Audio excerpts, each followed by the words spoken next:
First 2 years here, $250,000. It's pretty well documented. He took his interpreters, he took his guides as slaves. He chopped off the hands of anyone over 14, any male over 14 who couldn't bring him gold. He took women as sex slaves for his men. Dr. Mattei, I want to thank you very much for coming by. Thanks for spending some time with us this morning on the Good Morning Show. You're welcome. That was brief. Okay. Hopefully painless, sir. The painful lessons of Columbus's past were never mentioned as the networks debated his legacy. Interesting debate. I'm not sure we settled it this morning, but we appreciate trying. That's true. Thank you both. Thank you. And we'll be back with more of our special edition of Today on Governor's Island right after this.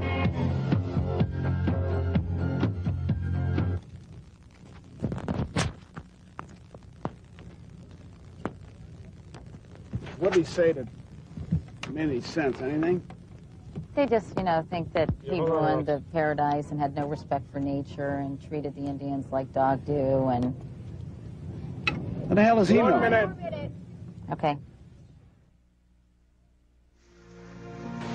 So to speak. You see? So to speak. Go on. You see? Forward. I think I'm pregnant. The woman on the screen is Murphy Brown, a fictional TV sitcom character. Doesn't help matters when primetime TV has Murphy Brown. He is talking about you. Epitomizes today's intelligent, highly paid... Vice President Dan Quayle blamed the LA riots on its citizens' lack of family values, instilled in part by the Murphy Brown TV character. He said it was not economic poverty, but rather a poverty of values promoted by the Brown character, which caused the burning of L.A. Highly paid professional woman, mocking the importance of fathers by bearing a child alone and calling it just another lifestyle choice. Politicizing sexuality was not new to Washington. I'm an executive producer. I'll just executive produce this baby. Sexual politics helped Ronald Reagan reach the White House and gave birth to the new religious right.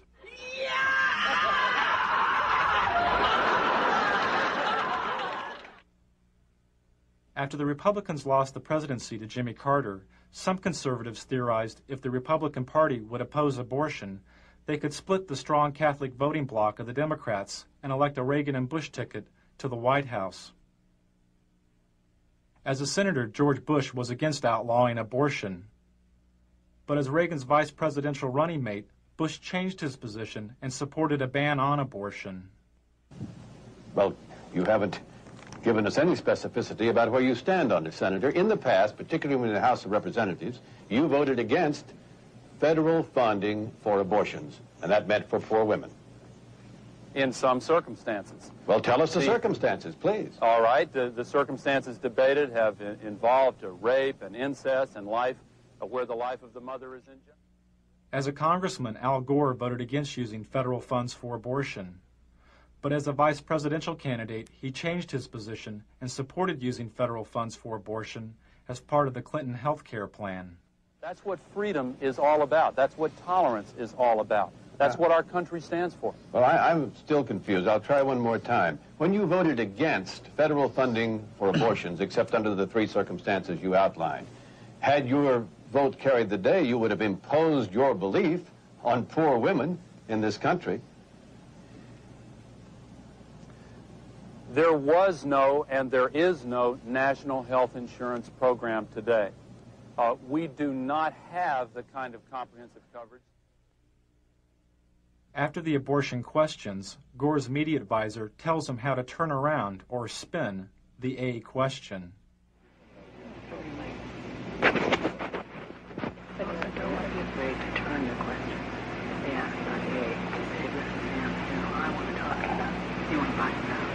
want to talk today about the new direction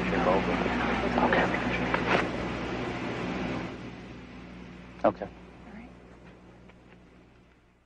And the president of the Christian Broadcasting Network, Mr. Pat Robertson.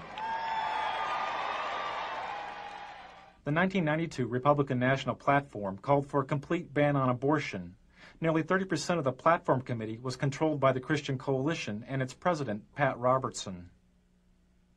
The goal of Robertson's Christian Coalition is to gain working control of the Republican Party by 1996. I have 2 television networks. I have 3 radio news networks. I'm starting Standard News. I have 50 reporters right now working for me that are very fine. Robertson's reporters work for his Christian Broadcasting Network, or CBN. Through the 700 Club, CBN News reports reach over 43 million homes in the U.S. Operation Rescue has targeted 5 abortion clinics in Buffalo for a minimum of 2 weeks of activities aimed at shutting the facilities down. In 1992, Operation Rescue was a top news story for CBN. A battle both sides vow to win. Andrea Francis, CBN News.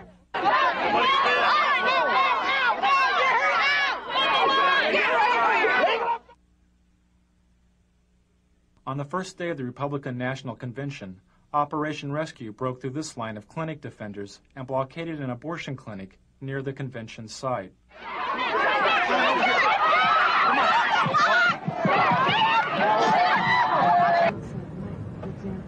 That same day, Robertson had this discussion with a CBN staff person. I have sent word to keep that Operation Rescue. I don't want one word on this program this week about Operation Rescue. Well, we're not.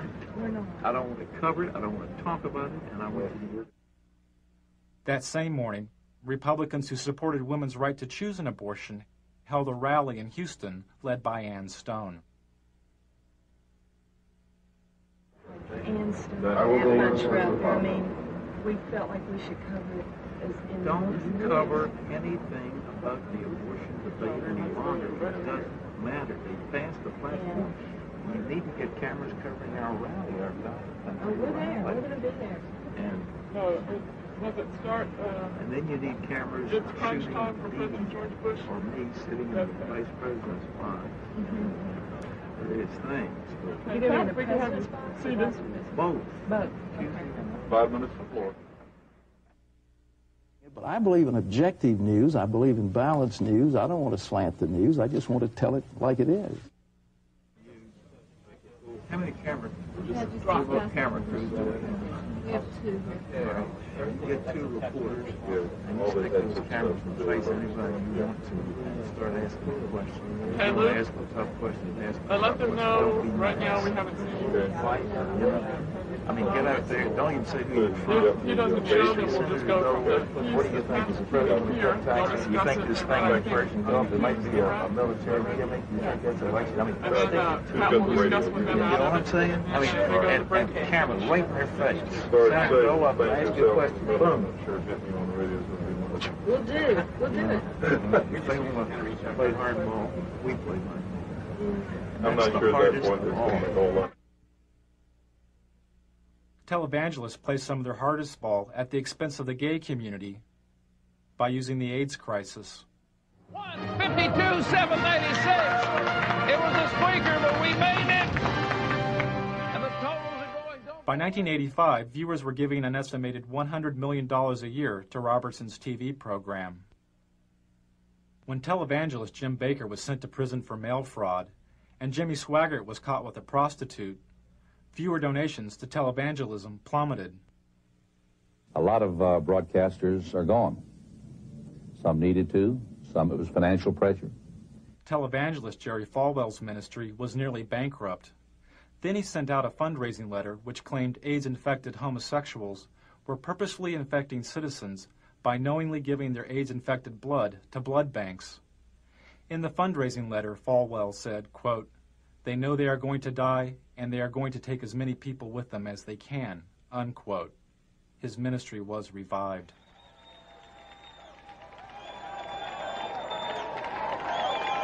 "75 years ago, a plague descended upon the world and covered the nations of Eastern Europe like a dark cloud.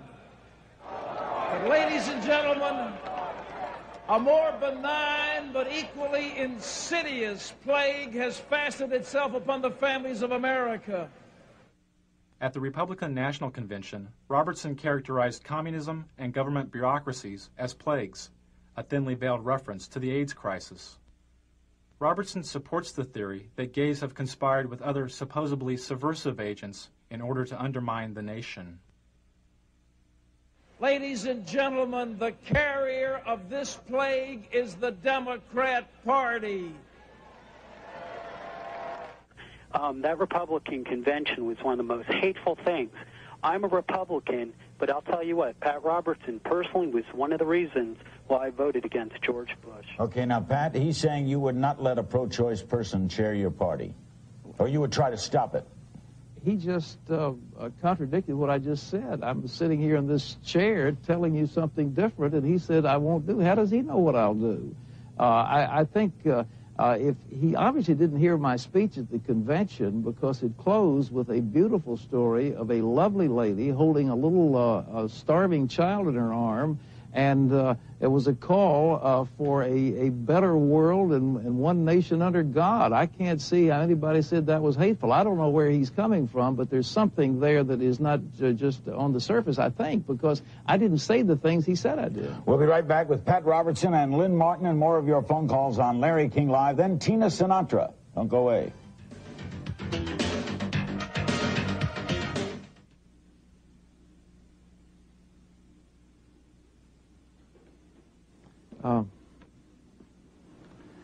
That guy was on the wall. Yeah, sure alive. You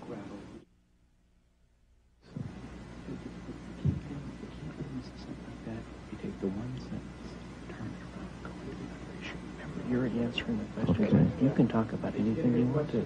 Yeah. What's that? Did you get a good question? No. This last one is. The last one, I didn't get I it. said, who in the heck is screening these calls? I've had one person call him a bigot. I've had another person call him a zealot. Let's get some balance out there. Well, the last one. It's too late. The last one's okay, but the first three were all homosexuals. I know. I've had this before. You can answer the question any way you choose to. I hear you. All right? Remember, so take it where you want it to go. Take it where you want it to go. I don't like the producer of this segment. Well, they were trying to set me up. That's what they told me. And that's what the Harris people told me. Did they accomplish it, or have I come back on it? No, I think you're fine. I think that I'm just very upset. Yeah. Well. You haven't come across on your face as being angry. Oh, no, I'm not angry. Who's angry? You look good. Well, thank you. I think they'll be out of here in about another. I hear you. You're right. So to speak. PC. Fall. Get on. PC. Join. Fall. According to research and polls on the 1992 election, the information source which Americans valued more than TV news and TV talk shows was the presidential debates. And this would mean that there would be 4 televised presidential debates, more than ever held in any presidential election. And if Governor Clinton is serious about debating, he will accept this challenge, and he will instruct his campaign officials to meet promptly with my campaign officials to work out the details directly between the parties. Let's get it on. Bill, baby, let's do it. Get it on, as we say. Let's get up there and get it on, side by side. Sunday night, Mr. Bush is going to go on Larry King Live. So what I think is, Larry King ought to have us both on there and let the American people call their questions in. That's what we ought to do. Then we get the best of both worlds, one moderator and millions of questioners. I think it would really be a great thing. So I've asked our people to contact Larry King and see if we can arrange it. I'm ready to go. Let's get it on.